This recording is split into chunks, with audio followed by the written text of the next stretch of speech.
Pagi opa oma sekalian. Apa kabar? Sehat semuanya ya? Puji Tuhan bisa berkumpul kembali di sini. Sebelumnya saya mohon supaya HP di silent. Supaya nanti tidak mengganggu persekutuan kita. Mari kita bersaat teduh sebentar.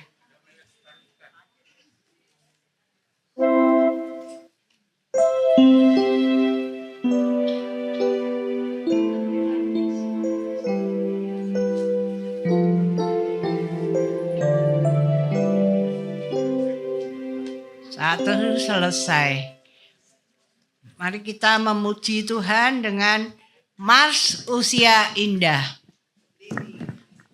Dengan bangkit berdiri.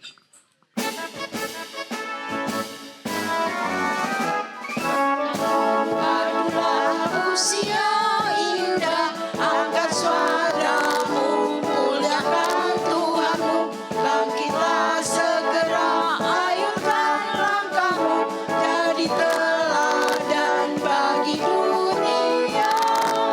Usia indah, sukacita senantiasa, tekun berdoa, mengasihi sesama. Usia indah, bersyukur senantiasa, teguh beriman, jadi berkat sesama. Bersatu padulah usia indah, angkat suaramu, muliakan Tuhanmu, bangkitlah segera, ayunkan langkahmu, jadi teladan bagi dunia.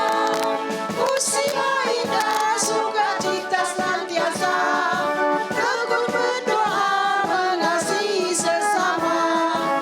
Usia indah, bersyukur senantiasa, teguh beriman, jadi berkat sesama. Semangatlah, pusing lagi gaib, beri serta.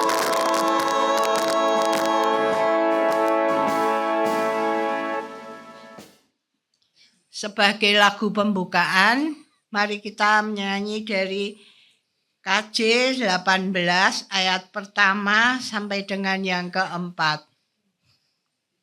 Allah hadir bagi kita.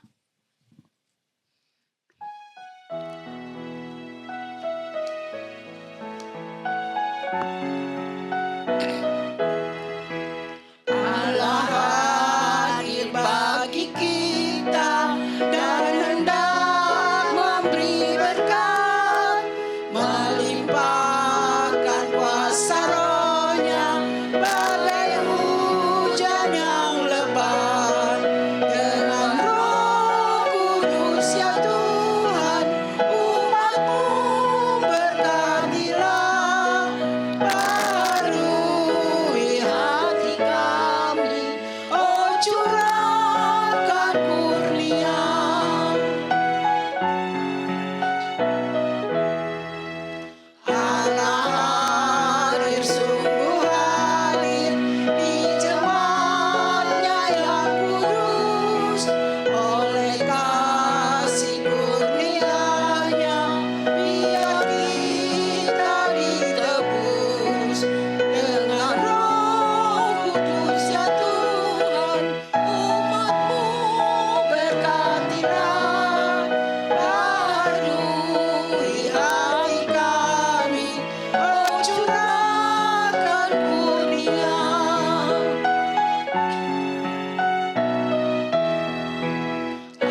Sekarang mari kita berdoa. Bapa kami yang ada di surga, yang kami sapa dalam nama Tuhan Yesus Kristus.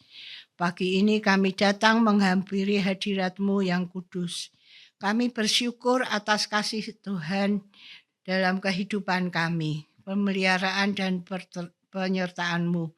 Hingga kami boleh berkumpul pada pagi hari ini untuk memuji dan memuliakan nama-Mu.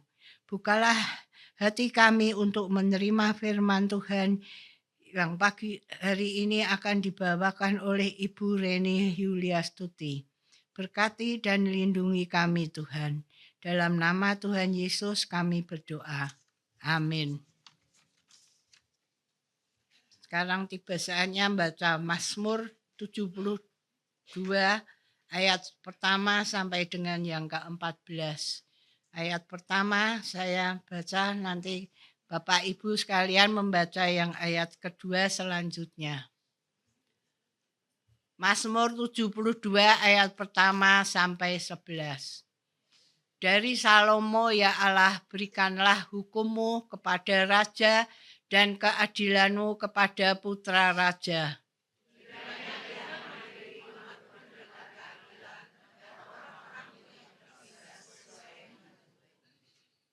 Kiranya gunung-gunung membawa damai sejahtera bagi bangsa dan bukit-bukit membawa kebenaran.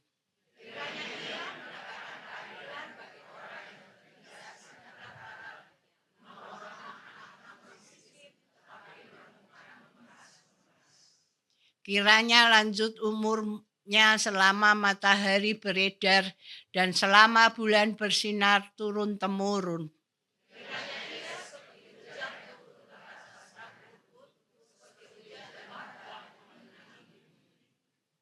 Kiranya keadilan mekar dalam zamannya dan damai sejahtera melimpah, sampai saatnya bulan tidak lagi bersinar.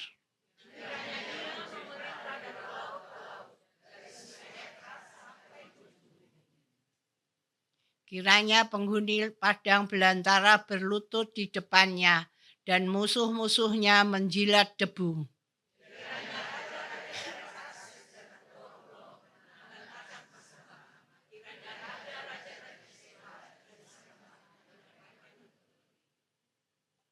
Kiranya semua raja sujud menyembah kepadanya dan segala bangsa mengabdi kepadanya.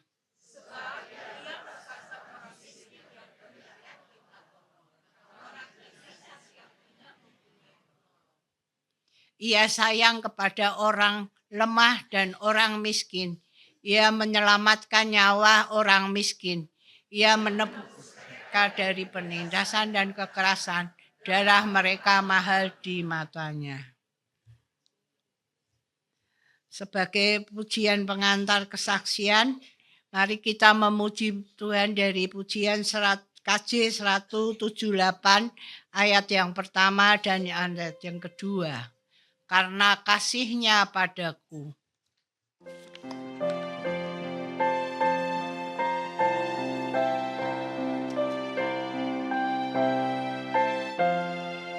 Karena kasih-Nya padaku, Yesus datang ke dunia. Ia telah memberi hidupnya ganti aku yang bercela.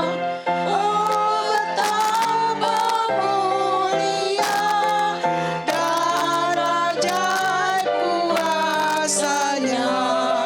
Kasih juru selamat dunia menebus manusia.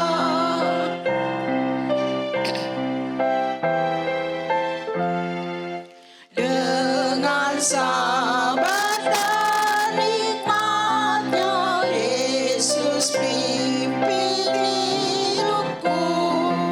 Firman dan kebenaran-Nya, itulah peganganku. Oh, betapa mulia dan ajaib kuasa-Nya.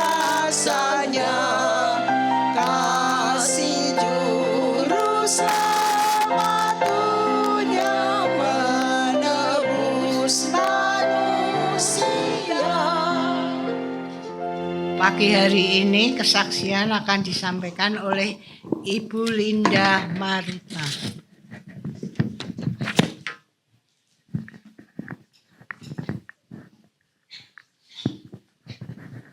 Selamat pagi, Opa Oma. Jadi saya ingin membagikan sedikit kesaksian untuk Usindah. Dan ini ada kaitannya dengan buku yang akan diterbitkan oleh GKI Gading Serpong. Nanti saya tayangkan juga bukunya. Opa Oma bisa memesan mungkin ke Ibu Nur. Nanti buku ini nanti akan diterbitkan untuk dana pembangunan gereja.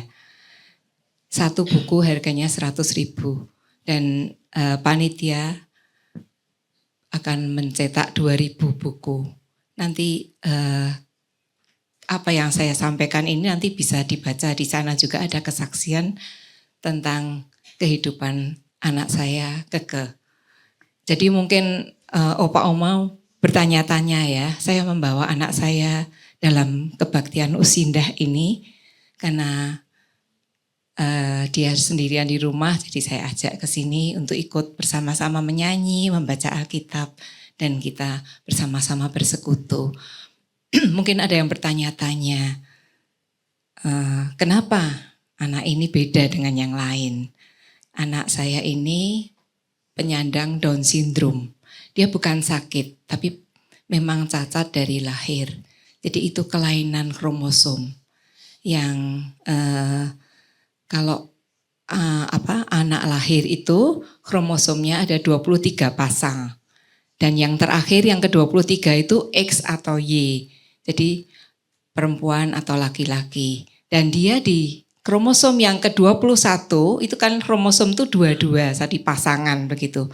Kromosom yang ke-21 itu ada 3. Jadi dia trisomi 21 istilahnya.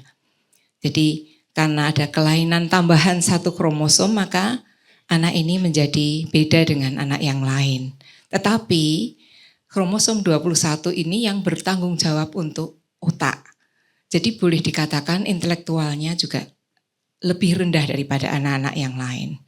Dan tetapi anak seperti ini bisa diajar, dididik. Jadi dia dilatih aja, mampu dilatih tapi tidak bisa dididik sampai sekolah tinggi, nggak bisa. Sampai SMA pun SLB. Jadi dengan latihan-latihan yang teratur dan kesabaran, dia bisa melakukan apa saja, bisa mandiri. Dan kalau anak biasa diajari 2 atau 3 kali, kalau anak ini 10 kali. Jadi bisa dibayangkan bagaimana kesabaran yang ditumbuhkan Tuhan untuk melatih anak ini.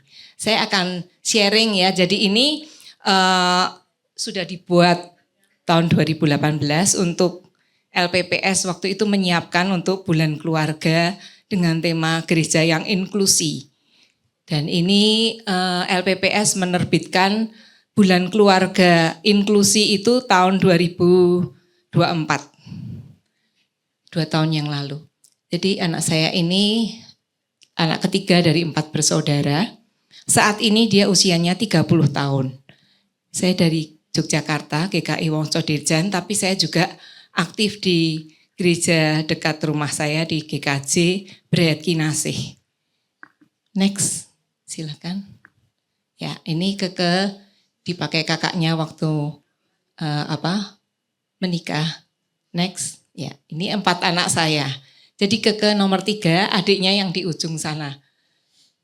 Next, ya dalam pernikahan kakaknya dia juga menari balet bersama dengan temannya yang Down syndrome, Arin. Ya, next. Ini keluarga kami. Next. Ya, ini bahan bacaannya nanti bisa dibaca sendiri tentang Tuhan Yesus dan murid-muridnya yang bertanya tentang siapakah yang bersalah kalau orang ini lahir dengan buta. Apakah orang tuanya? Tapi Tuhan Yesus mengatakan supaya pekerjaan Tuhan dinyatakan melalui orang ini. Jadi bukan karena kesalahan orang tuanya, bukan karena dosa, bukan karena kutuk ya. Jadi ini juga bukan penyakit menular ya, tapi memang karena murni, karena waktu itu saya melahirkan pada usia 36 tahun. Jadi sel telur yang keluar itu yang jelek dan itu yang dibuahi dan jadilah anak Down syndrome. Perbandingannya, probabilitasnya makin kita tua, makin besar. Jadi 1:300 misalnya begitu. Kalau kita dapat 1 artinya kita menang lotre dan kita mendapat anak seperti ini. Tapi kita tidak perlu bersedih. Next. Ya, ini Keke dan gereja, saya ceritakan di sini. Pertama dia dibully di GKI, kemudian kami ajak ke gereja GKJ di dekat rumah. Ternyata pendetanya itu, Pendeta Sundoyo, itu tertarik dengan anak-anak berkebutuhan khusus dan dia membuat sinetron. Ini sangat menarik. Akhirnya dengan pembuatan sinetron itu diputar di gereja setiap bulan, setiap minggu hanya 15 menit, itu beberapa kali 6 seri. Kemudian di situ membuat empati bagi jemaat dan juga anak-anak sekolah minggu. Sehingga mereka mau berteman dengan Keke, ngajak ngobrol Keke. Dan akhirnya Keke lebih percaya diri dan yang menarik lagi adalah saya menjadi guru sekolah minggu di sana, di kelas balita.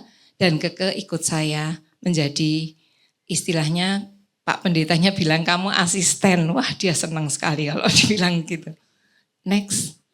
Ya ini dia ikut perayaan sekolah minggu, ikut menyanyi. Next. Nah ini Pendeta Sundoyo. Sekarang dia ketua sinode GKJ di Salatiga. Ini saya dengan suami saya diwawancara di rumah. Kemudian ini sinetronnya ya, sinetron bernyanyi bersama. Intinya itu adalah ada anak yang berbeda dengan kita. Tetapi kita harus mengasihi mereka. Kita harus berteman bareng dengan mereka. Jadi anak-anak sekolah minggu itu diajak nyanyi bersama. Main balon, main lompat-lompat, lari-lari bersama-sama. Dengan anak-anak SLB. Jadi didatangkan anak SLB satu sekolahan begitu. Tapi yang Kristen Katolik. Next. Ini dengan guru-guru sekolah minggu. Keke yang putih di ujung itu masih kecil. Next. Ini di kegiatan di sekolah minggu kelas balita. Next. Nah ini dia menghitung uang kolektor. Jadi kalau sudah selesai kebaktian dia di ujung bisa membantu. Tidak menghitung ya sebetulnya hanya meluruskan uang-uangnya yang merah dicampur dengan merah dan sebagainya. Karena anak seperti ini matematikanya susah sekali. Kalau uang beli jajan ada kembalian dia juga nggak tahu berapa yang harus diterima. Next.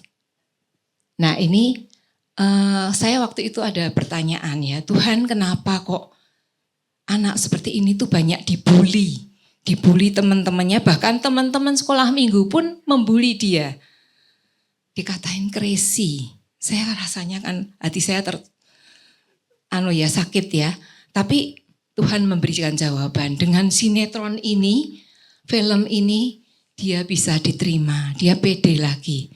Dan dari sekolahan, dia dipilih untuk ikut main film Sukacita Perjumpaan. Ini ada di YouTube dari Komsos Wali Gereja Indonesia untuk mimbar agama Katolik yang diputar di seluruh Indonesia karena ini pada hari komunikasi.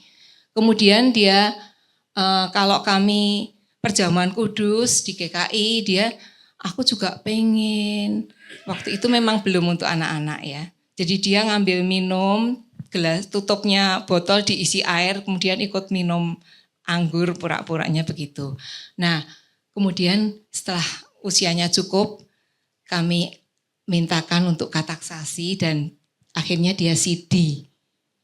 Dan ada juga di YouTube ini pementasan dengan anak-anak difabel di Cute Down Syndrome Girl Dancing Ballet.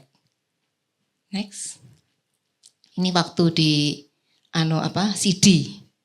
di GKI Wongso Dirjen. Next. Nah ini filmnya, film Sukacita Perjumpaan. Next. Yang menarik lagi, Keke diberi talenta untuk melukis. Dan ada seorang guru pelukis dari GKJ Brayat Kinasih yang mengajak dia untuk mengembangkan lukisannya.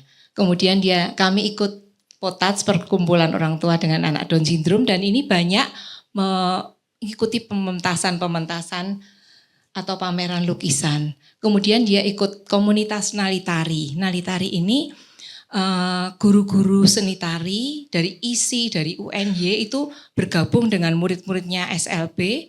Kemudian ada yang pakai kursi roda dan sebagainya. Nanti ada videonya, ada foto-fotonya. Dan sampai mereka dipanggil di Kick Andy.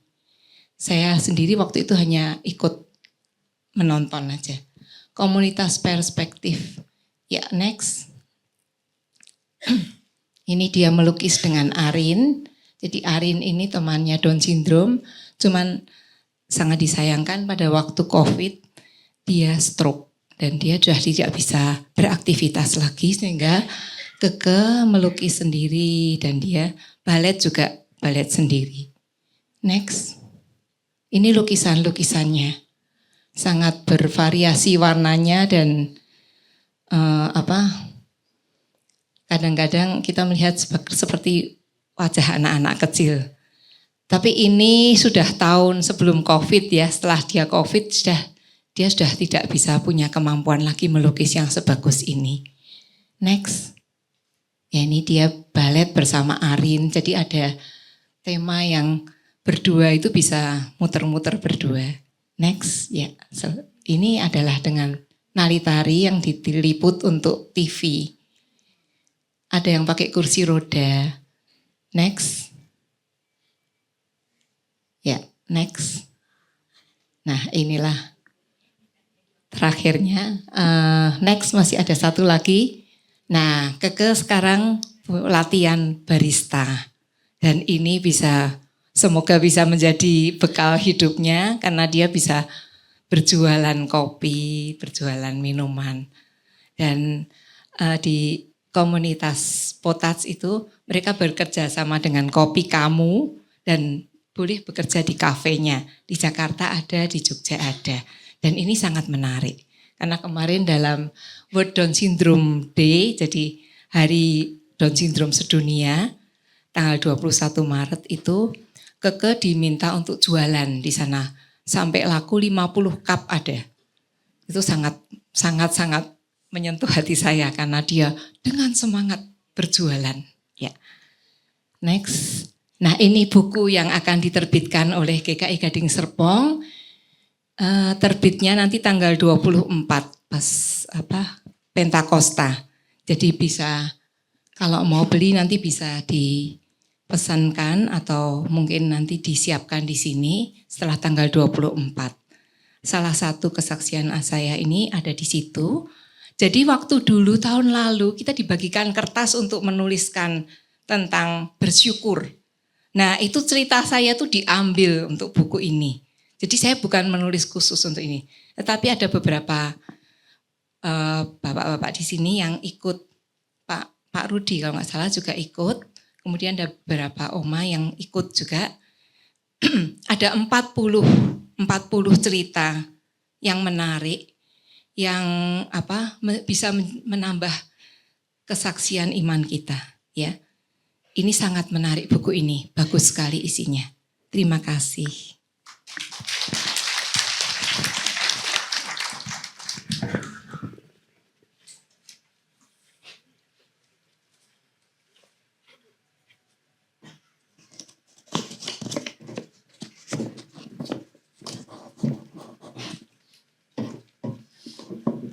Terima kasih kesaksian dari Ibu Linda Maruta pada pagi hari ini.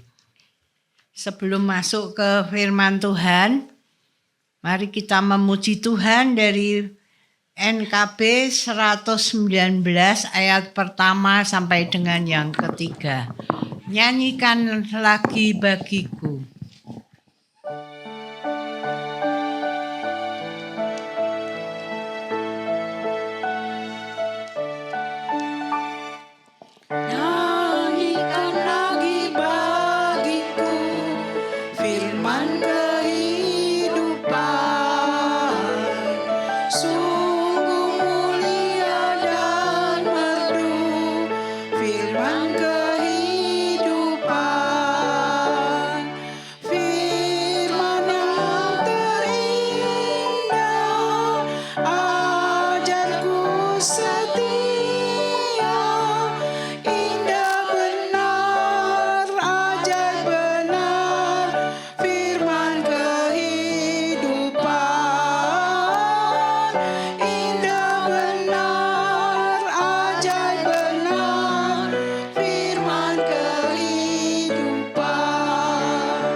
Yesus Juru Selamat, sumber segala rahmat, indah benar, ajaib benar, firman kehidupan.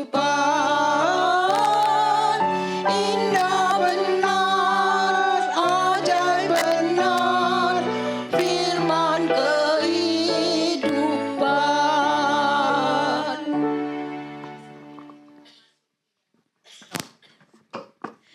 Ya, mari bersama-sama hari ini kita akan membaca satu bagian firman Tuhan dari Lukas 14 ayat 7 sampai dengan ke-14.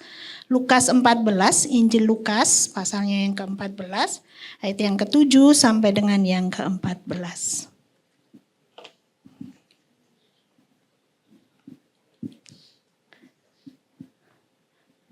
Jikalau sudah mendapatkannya, kita akan membaca secara bergantian. Saya ayat yang ke-7, Bapak Ibu, Oma Opa ayat yang ke-8, demikian seterusnya sampai dengan ayat yang ke-14. Lukas 14 ayat yang ke-7 sampai dengan yang ke-14. Demikian bunyi firman Tuhan. Karena Yesus melihat bagaimana para undangan memilih tempat-tempat kehormatan, Ia menyampaikan perumpamaan ini kepada mereka.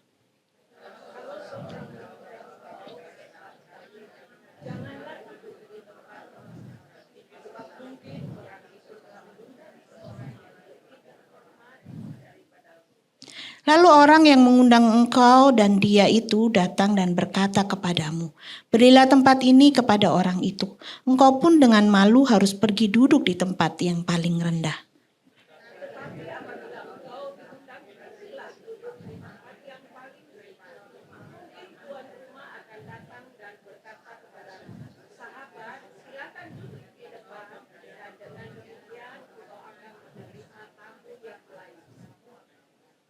Sebab siapa yang meninggikan diri akan direndahkan, dan siapa yang merendahkan diri akan ditinggikan.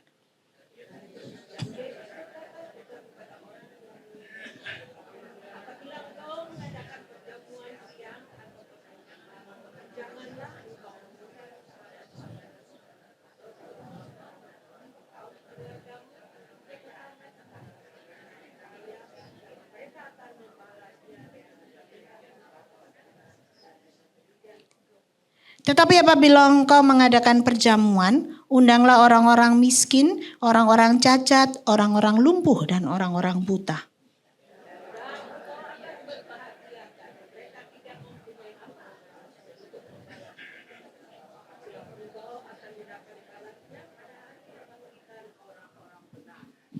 Sampai demikian jauh pembacaan firman Tuhan. Berbahagia setiap kita yang mendengarkan, merenungkan, terlebih melakukannya di dalam kehidupan kita hari demi hari. Oma Opa yang terkasih di dalam Tuhan, kalau baca judul ini yang langsung ada di dalam pikiran kita apa? Makin berisi, makin merunduk. Ilmu padi, langsung ya, semuanya langsung ingat ke sana. Iya, betul. Kalau kita membaca frasa ini, biasanya kita akan langsung teringat tentang sebuah tanaman yang tidak asing di negara kita. Dan mungkin ada sebagian dari kita dulu punya pengalaman waktu asalnya dari pedesaan begitu ya, menanam bahkan memanen begitu. Jadi biasanya tanaman ini memang ketika dia belum berbulir, belum ada isinya, itu dia akan tegak berdiri. Tetapi semakin tua ketika dia sudah berisi, maka dia akan menunduk. Nah, apa hubungannya dengan bacaan kita hari ini? Apa di dalam bacaan kita sedang ngomong tentang padi? Ternyata tidak, tetapi ada hal lain yang kita bisa pelajari melalui bacaan yang kita baca bersama-sama hari ini. Apa yang terkasih di dalam Tuhan, dalam Lukas 14 ini dikatakan kali itu Yesus datang ke rumah salah seorang pemimpin orang-orang Farisi. Kalau itu kita bisa baca di dalam ayat yang pertama. Pada suatu hari Sabat Yesus datang ke rumah salah seorang pemimpin orang-orang Farisi untuk makan di situ. Semua orang mengamat-ngamati dia dengan seksama. Jadi kemungkinan memang Yesus diundang oleh orang yang cukup terkenal karena di dalam bagian ini dikatakan dia adalah pemimpin orang-orang Farisi. Ya, jadi kalau pada waktu itu ketika diundang untuk makan di tempat orang yang terpandang, ini bukan hanya bicara oh nanti makan enak. Bisa pilih apapun ada di sana. Tidak hanya berhenti di situ. Kenapa? Karena ketika seseorang diundang orang penting, ini bicara tentang ajang status sosial. Begitu ya. Maka tidak heran di dalam situasi yang demikian orang-orang itu akan berebut tempat yang terhormat. Nah biasanya mereka kan jamuannya tuh kayak bentuk U begitu. Nah orang-orang yang terhormat itu adalah orang-orang yang duduknya paling dekat dengan tuan rumah. Jadi di dalam perundangan jamuan makan itu waktu kalau ayat 1 dikatakan orang-orang mengamati dia dan kemudian di situ diceritakan tentang bagaimana Yesus menyembuhkan seorang yang busung air begitu ya. Tetapi kemudian ternyata Yesus itu juga gantian ya, mengamati juga apa yang terjadi.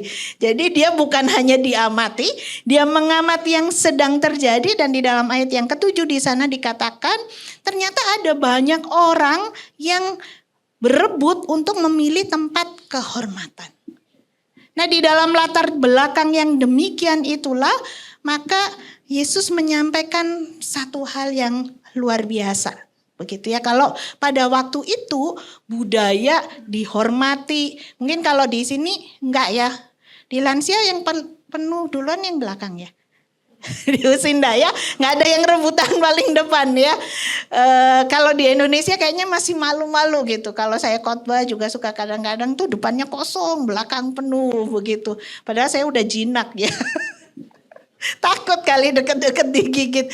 Nah mungkin kita nggak kepikir kenapa sih orang berebut duduk dekat tuan rumah gitu. Karena memang mungkin konteks itu tidak terjadi di Indonesia. Nah tetapi mungkin ada hal yang lain begitu. Jadi budaya tentang siapa yang dihormati dan siapa yang dipermalukan. Jadi ada seolah-olah ada golongan yang secara khusus di dalam status sosialnya itu adalah orang-orang yang sangat dihormati. Tetapi di sisi yang lain adalah ada orang-orang yang ini tuh orang-orang yang memalukan begitu ya. Kalau bahasa Inggrisnya honor and shame. Jadi ada orang yang dimuliakan, ada yang rasanya tuh mereka itu memalukan. Begitu. Nah tetapi di dalam bagian ini Yesus mau merombak nilai yang sedang berlaku saat itu. Yesus mengatakan dengan jelas bahwa di dalam bagian ini Yesus mengingatkan supaya orang-orang itu tidak berebut tempat kehormatan. Begitu. Kenapa? Karena sesungguhnya siapa yang dihormati itu adalah wewenang dari pemilik pesta.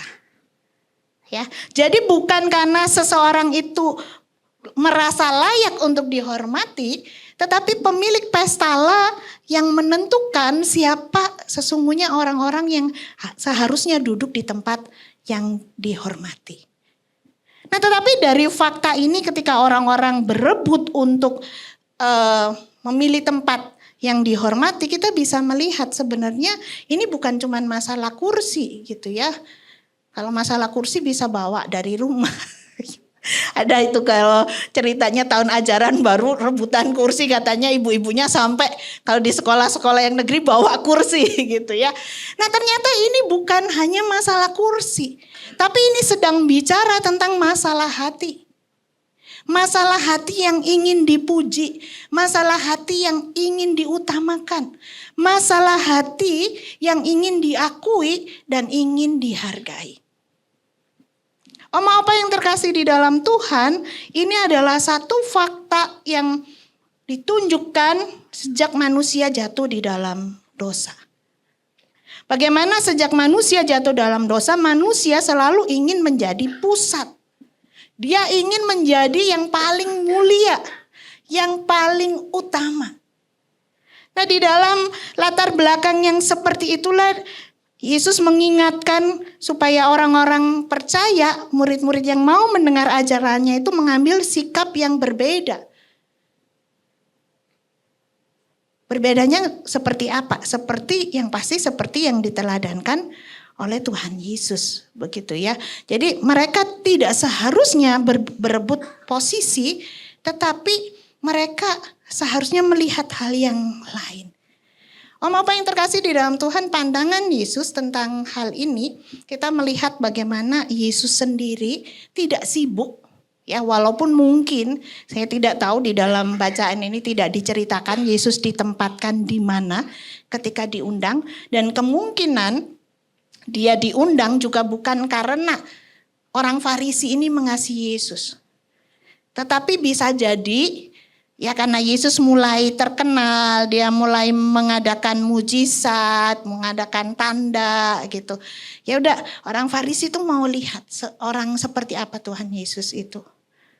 Atau ya daripada diomongin begitu ya, ada orang yang mulai naik levelnya, ya udahlah diundang. Jadi bukan murni karena orang Farisi ini mengasihi dia. Tetapi yang menarik adalah Yesus tidak mempermasalahkan posisi dia di mana. Kenapa? Yang jelas adalah karena Yesus itu punya identitas yang jelas. Jadi dimanapun dia duduk, dimanapun dia ditempatkan, itu tidak akan mempengaruhi identitas ini. Maka dia tidak sibuk melakukan hal-hal yang menurut orang lain itu bisa mengangkat kehormatannya. Nah, Oma-opa yang terkasih di dalam Tuhan, Injil Lukas itu banyak bicara tentang bagaimana Yesus menunjukkan dia itu peduli terhadap orang-orang yang tadi ya, yang dianggap memalukan. Bahkan ketika orang mau mencari posisi, Yesus itu justru melakukan hal-hal yang menurut orang-orang itu rendah. Ya, kalau kita membaca keseluruhan Injil bagaimana Yesus datang ke dalam dunia bukan untuk menikmati kenyamanan, tetapi dia datang untuk menderita. Tiap kali ya saya kalau mengingat itu selalu iya ya, Yesus yang punya segala-galanya, dia mau menjadi pribadi yang rendah hati. Jadi kalau saya selalu bilang begini ya, Yesus itu adalah satu-satunya pribadi yang bisa memilih cara dia lahir dan cara dia mati. Ada di sini yang bisa pilih? Saya nanti mau matinya di kapal pesiar. Enggak ya? Atau mau lahiran di mana? Bisa sih di prepare, sekarang bisa operasi. Tapi nggak tahu, nggak bisa dipastikan. Waktu lahiran anak pertama saya planning mau lahiran di Malang. Ya.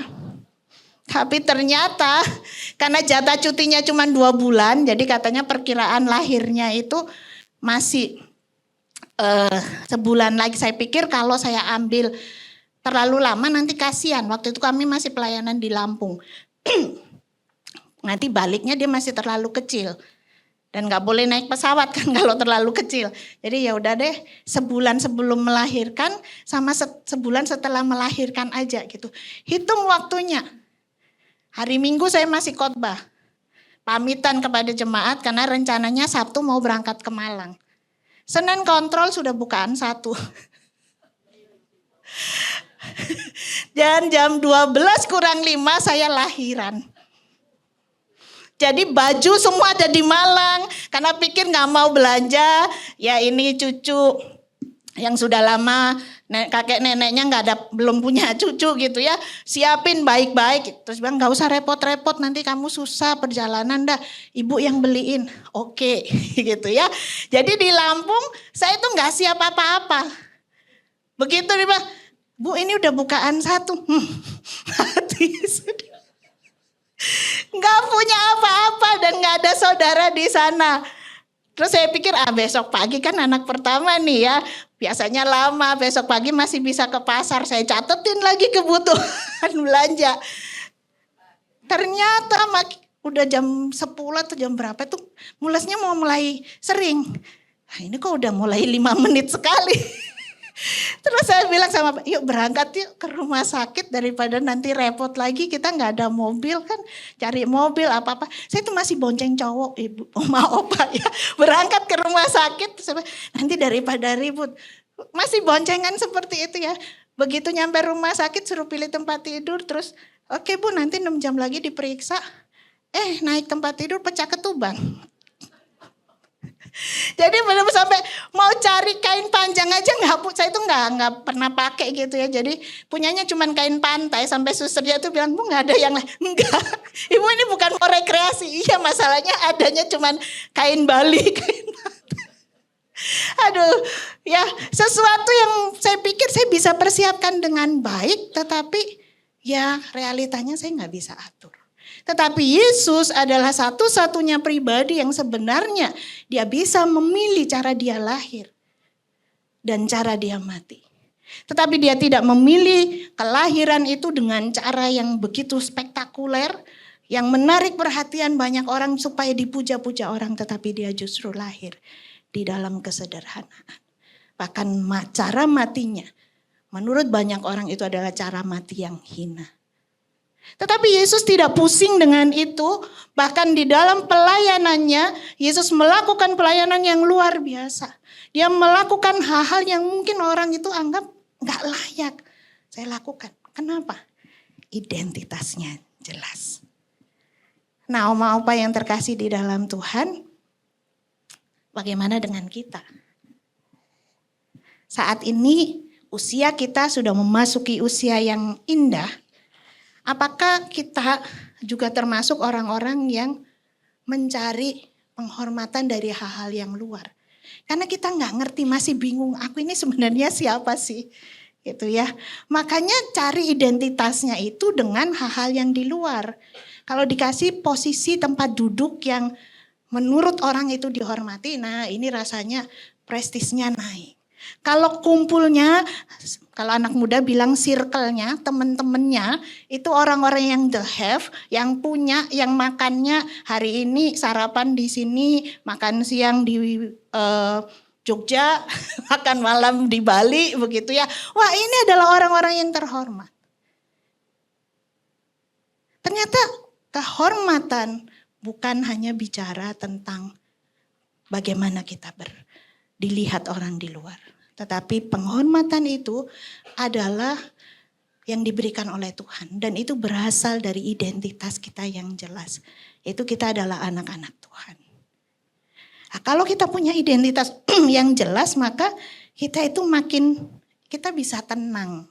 Ya, nggak heboh, walaupun mungkin duduknya di paling belakang. Nggak masalah.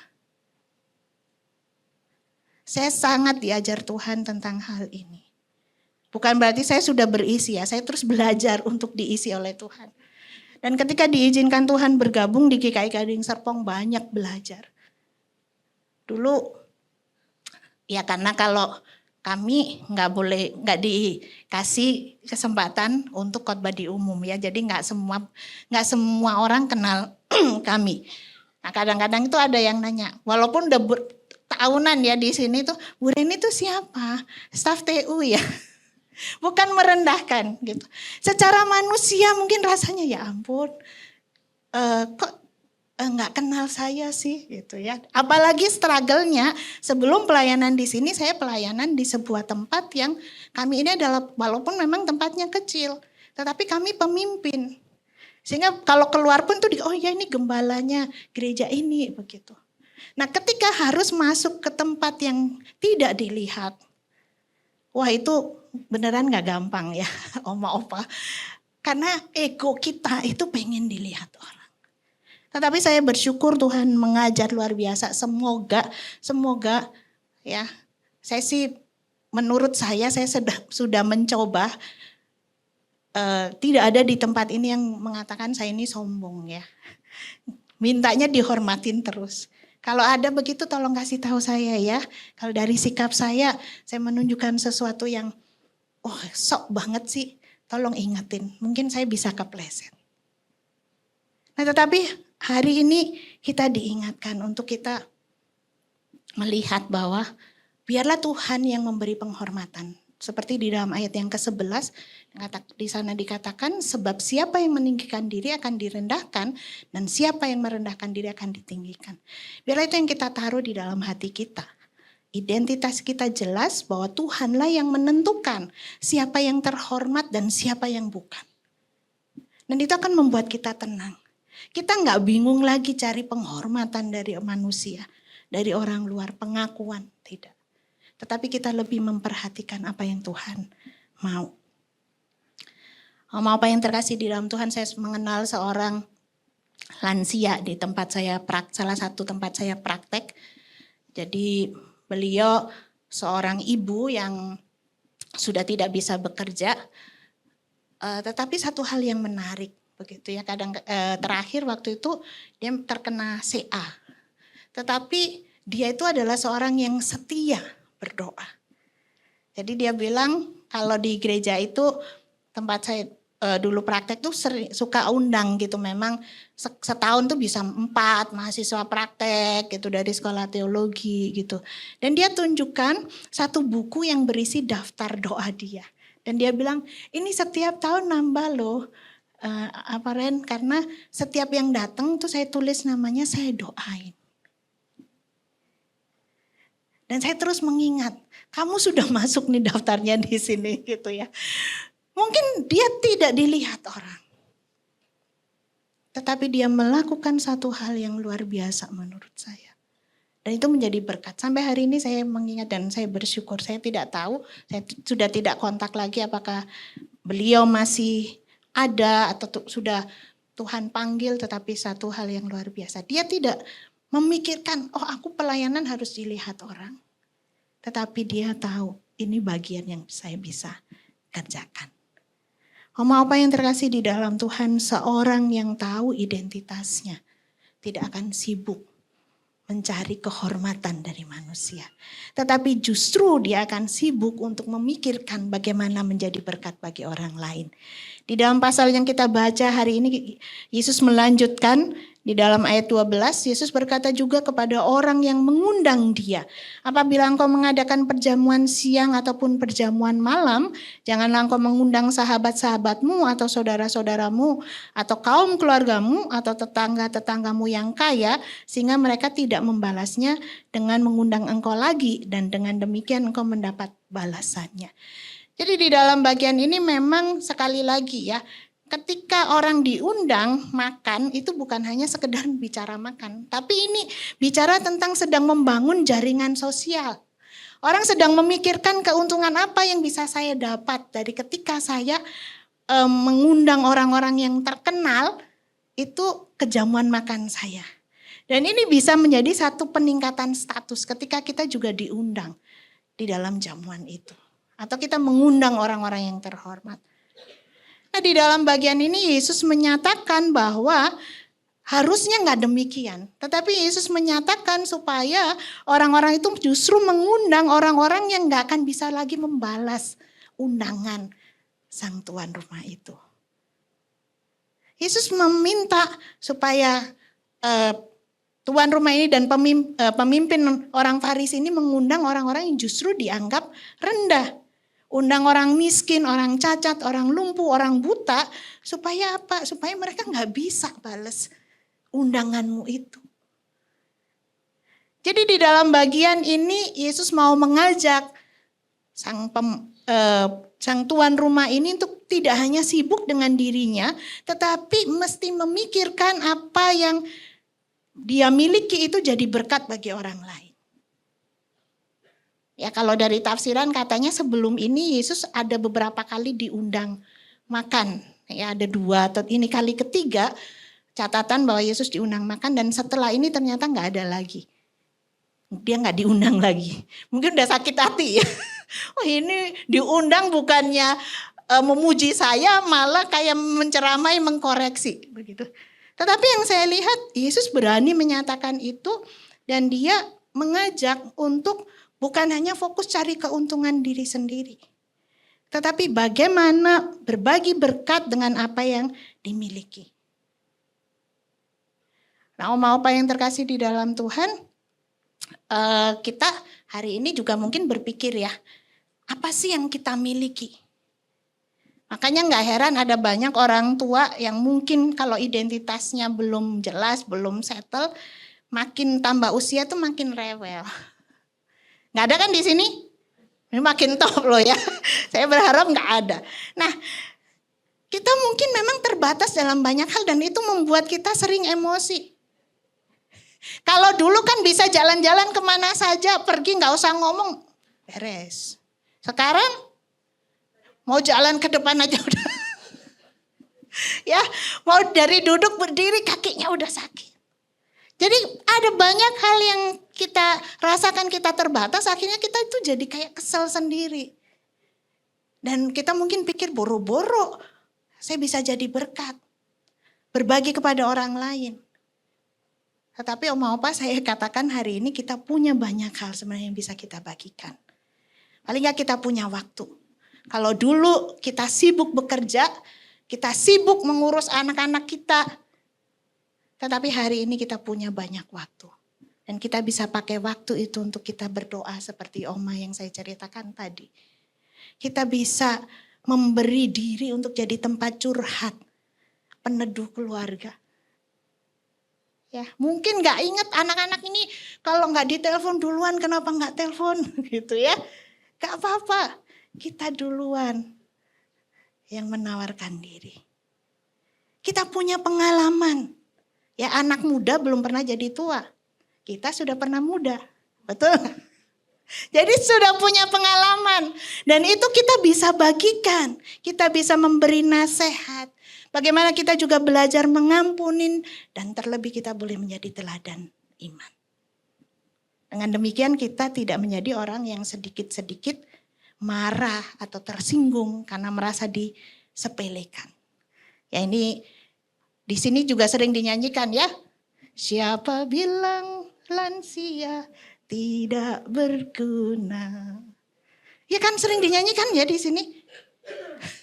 Mungkin kadang-kadang kita suka dengar orang ngomong udah gak ada gunanya lagi. Tetapi dari lagu ini dikatakan bahwa ada kesempatan kita bisa jadi berkat. Kita bisa berdoa bagi anak cucu kita. Kita bukan cuma hiasan. Tapi kita bisa memberikan teladan. Oma Opa yang terkasih di dalam Tuhan, biarlah di dalam usia kita saat ini makin berisi, kita boleh makin menunduk karena kita tahu identitas kita jelas dan kita punya banyak hal yang kita bisa bagikan. Bukan kita sibuk memikirkan apa yang kita dapatkan, tetapi bagaimana kita juga berbagi. Kita bisa belajar untuk memberi kepada anak cucu kita, kepada orang-orang di sekitar kita. Oma Opa yang terkasih di dalam Tuhan, masa usinda bukan hukuman. Ya, tetapi bisa menjadi musim terindah di dalam kehidupan kita. Kenapa? Karena kita semakin memancarkan karakter Kristus dan hidup kita dipakai untuk memuliakan nama Tuhan. Ya, biarlah ini menjadi satu kerinduan kita. Kita nggak perlu kursi paling depan. Tetapi kita tahu kalau hidup kita menyenangkan Tuhan itu sudah cukup buat kita. Kita tidak perlu dikenal oleh banyak orang. Bahkan mungkin orang nggak tahu siapa kita. Tetapi biarlah kita boleh memikirkan apa yang bisa kita lakukan untuk Tuhan. Mari setiap kita boleh belajar dari Padi juga ya. Bagaimana Padi tidak sibuk meninggikan diri, tapi di dalam diam, dia menjadi berkat bagi banyak orang. Oma Opa selamat menjalani hari-hari indah di dalam Tuhan, dan kita boleh menjadi berkat bagi banyak orang. Ayat mas kita hari ini terambil dari Lukas 14 ayat yang ke-11, yang berbunyi, sebab siapa yang meninggikan diri akan direndahkan, dan siapa yang merendahkan diri akan ditinggikan. Kita baca bersama-sama ya. Lukas 14 ayat yang ke-11.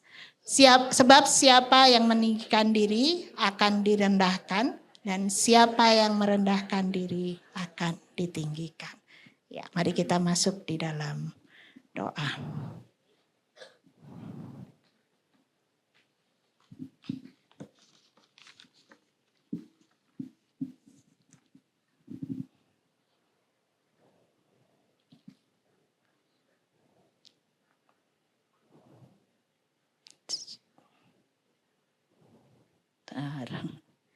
Lihat contekan dulu pokok doanya ya.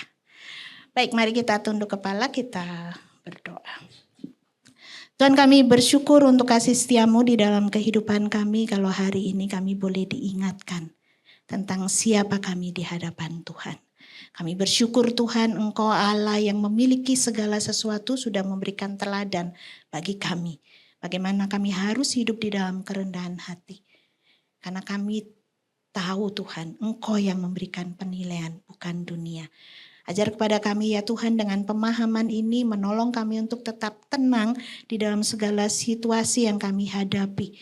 Mungkin ada banyak orang yang tidak melihat kami, tetapi kami tahu Tuhan, Engkau yang memperhatikan kami dan Engkau memberikan yang terbaik bagi kami. Dan ajar kepada kami Tuhan untuk tidak sibuk memikirkan apa yang bisa kami dapatkan atau kami membuat repot banyak orang. Tetapi kami justru memikirkan apa yang bisa kami lakukan untuk orang lain di dalam usia kami ini. Kami punya waktu yang banyak ya Tuhan, untuk kami bisa berdoa bagi keluarga kami, bagi anak cucu menantu kami, bahkan bagi teman-teman kami. Kami juga punya pengalaman yang bisa dipakai untuk menjadi berkat bagi generasi di bawah kami. Tuhan tolong kami. Biarlah sungguh Tuhan kehadiran kami boleh menjadi berkat bagi banyak orang. Bapak, saat ini kami berdoa untuk persiapan hari lansia yang akan dilangsungkan pada tanggal 20 Mei yang akan datang. Bersyukur untuk setiap acara yang sudah boleh dipersiapkan. Biarlah Tuhan yang boleh campur tangan, Tuhan yang boleh memimpin supaya sungguh segala acara ini boleh berjalan dengan baik. Saat ini kami juga berdoa untuk kesehatan pengurus dan seluruh jemaat Usinda beserta keluarga masing-masing di tengah-tengah situasi yang mungkin cukup ekstrim, cuaca yang cukup ekstrim, Tuhan yang kiranya boleh menjaga, memelihara setiap kami. Secara khusus saat ini kami berdoa untuk Pak Pit yang akan menjalani operasi di bagian leher karena ada penyumbatan di RS Maya pada Bandung. Tuhan yang boleh memimpin menyertai tim medis dan menjalankan setiap tindakan medis. Kami juga mau serahkan ya Tuhan untuk program kerja yang sudah disusun dan direncanakan supaya bisa berjalan dengan baik dan membawa berkat bagi banyak jemaat Usinda dan boleh dilakukan sesuai dengan rencanamu semata. Bapak, saat ini sekali lagi kami juga mau mengingat untuk proses pembangunan gedung gereja kami. Kami bersyukur kalau Engkau sudah boleh memimpin sampai sejauh ini. Tapi kami terus berdoa untuk proses penyelesaian seluruh tahapan dari gedung gereja kami. Biarlah Tuhan yang mencukupkan setiap kebutuhannya untuk dananya dan Engkau yang juga boleh pimpin sehingga pembangunan ini boleh selesai tepat pada waktunya. Saat ini kami juga berdoa untuk saudara-saudara kami yang berulang tahun dari tanggal 7 sampai 13 Mei. Kami berdoa untuk Ibu Sinta Samosir Huta Galung pada tanggal 7 Mei, untuk Bapak Edi pada tanggal 9, untuk Ibu Rianti pada tanggal 10, untuk Bapak Budi Suwaro tanggal 11 dan juga Bapak Teguh Sadono tanggal 13 Mei. Kami bersyukur ya Tuhan kalau Engkau sudah boleh memimpin mereka sampai usia saat ini. Kehadiran mereka sungguh boleh menjadi berkat. Dan kalau Tuhan percayakan hari-hari ke depan, bila Engkau menganugerahkan kepada mereka kekuatan kesehatan di dalam usia mereka. Dan mereka sungguh boleh makin melekat kepada Tuhan. Engkau dengarkan setiap seru doa mereka dan melimpahkan berkat-Mu atas mereka. Ini seru doa kami ya Tuhan, kami percaya Engkau yang mendengar dan menjawab sesuai dengan waktu dan hikmat-Mu. Ajar kepada kami untuk setia menantikan jawaban doa kami sesuai dengan kehendak Tuhan. Terima kasih ya Tuhan, di dalam nama Tuhan kami Yesus Kristus kami berdoa. Amin.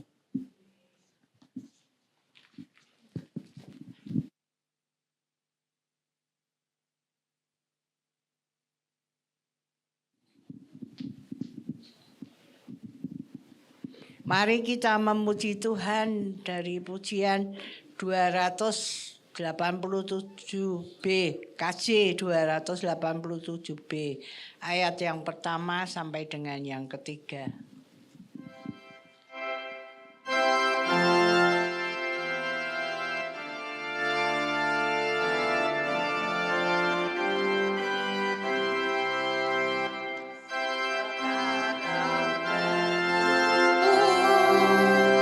Hai hati mulut tangan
Umat Tuhan, marilah kita menyatukan hati dan membawa persembahan kita kepada Tuhan. Tuhan yang senantiasa mengasihi kami, dengan kerendahan hati kami datang membawa persembahan kami kepadamu. Kuduskanlah dan sucikanlah persembahan ini hingga berkenan kepadamu. Pakailah para pelayanmu untuk mengelola dengan hikmat dan kebijaksanaan darimu saja. Dalam nama Tuhan Yesus kami berdoa dan mengucap syukur. Amin. Sebagai lagu penutup, mari kita memuji Tuhan dari pujian nomor 370 BKJ. KJ 376 ayat pertama sampai dengan yang ketiga.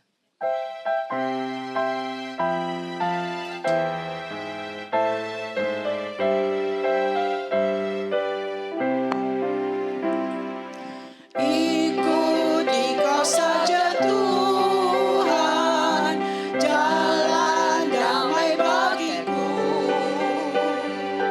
Aku selamat dan sentosa hanya oleh darah-Mu. Aku ingin ikuti kau dan mengabdi padamu. Dalam Dikau juru selamat, ku bahagia penuh.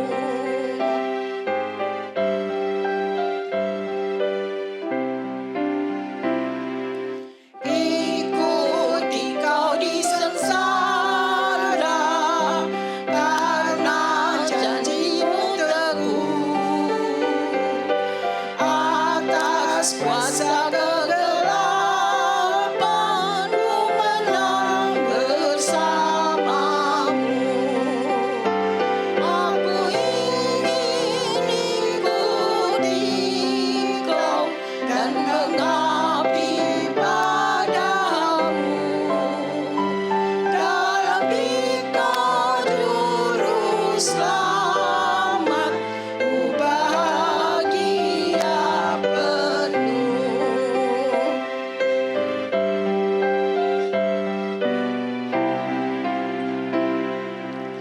Ikut dan menyangkal diri, aku buang yang fana.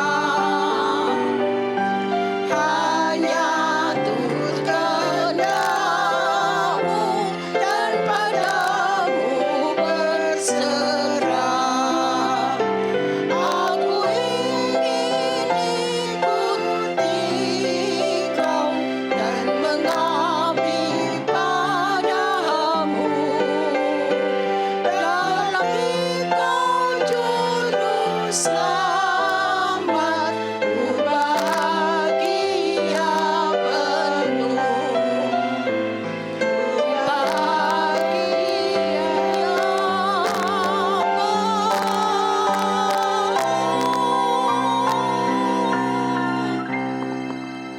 Ya, mari kita.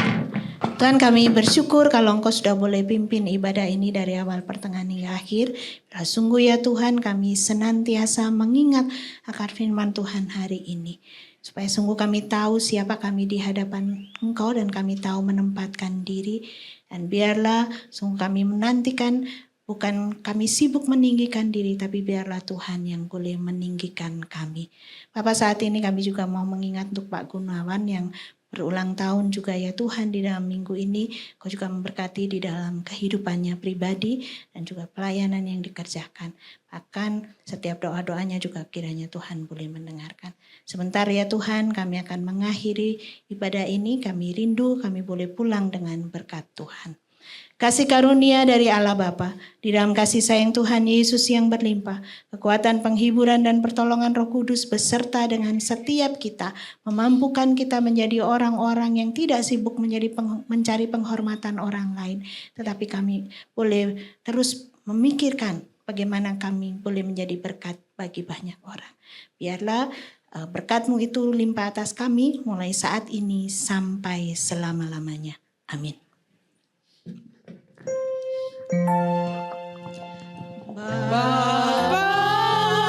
terima kasih. Bapa, terima kasih. Bapa di dalam surga, ku berterima kasih.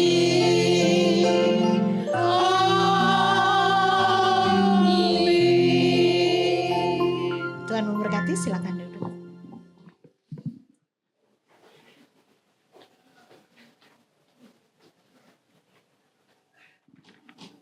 Selamat siang, Bapak, Ibu, dan Saudara sekalian. Ini udah jalan? Udah dibetulin? Ya. Bapak, Ibu, suara saya udah jelas kan? Ya, jelas. Terima kasih atas nama pengurus Usinda. Kami mengucapkan kepada Ibu Reni Yuliastuti yang sudah membawakan firman-Nya pada hari ini, kiranya Tuhan memberkati pelayanan Ibu. Terima kasih juga kepada liturgos, Ibu Melanita, singer Ibu Rini Raharjo, dan Ibu Esther Simamora, pemusik Ibu Novi, penerima tamu Ibu Liana Cahyadi dan Ibu Hirnawati, multimedia Saudara Kelvin dan Saudara Elfrat. Tema persekutuan kita untuk minggu depan, Bapak Ibu, minggu depan adalah Hari Lansia Nasional. Tema kita tanggal 20 Mei, temanya tidak berjalan sendiri, diambil 1 Tawarikh 28 ayatnya 20 dan 21. Pembicaranya Pendeta Dani Purnama, liturgosnya Ibu Linda, singer Ibu Kristiana Kumala, dan Ibu Linawati. Pemusiknya Ibu Yanti. Penerima tamu Ibu Lau Kwi Hong dan Ibu Liliana Haris. Ada ya Ibu Liliana? Lilian, iya Ibu Lilian. Lilian, ya C. Haris. Mungkin tadi kalau belum ada kita dikasih kabar aja. Ada ya? Ada. Ya. Maaf nggak lihat Ibu Lilian. Pembaca warta adalah Ibu Vivi. Apakah ada tamu yang pertama kali baru hadir pada persekutuan ini? Oh, tidak ada rupanya. Saya lanjutkan pengumuman dari komisi. Setelah persekutuan ada MMA dan ada latihan paduan suara. Tanggal 15 Mei 2026 hari Jumat ada latihan angklung di GK pukul 10. Tanggal 20 Mei hari lansia, kita temanya minggu depan ya Bapak Ibu semuanya. Nuansanya kita untuk hari lansia kita ambil nuansa country. Jadi untuk memperingati Hari Lansia dalam persekutuan ada beberapa acara. Diharapkan kehadiran Bapak Ibu semuanya sekalian. Dress code-nya kalau bisa suasana country juga. Suasana country itu maksudnya kotak-kotak begitu Bu. Agak-agak koboi begitu. Boleh. Mau dipakai boleh. Mau pakai sial. Supaya semirip-miripnya country koboi. Karena kita temanya seperti itu.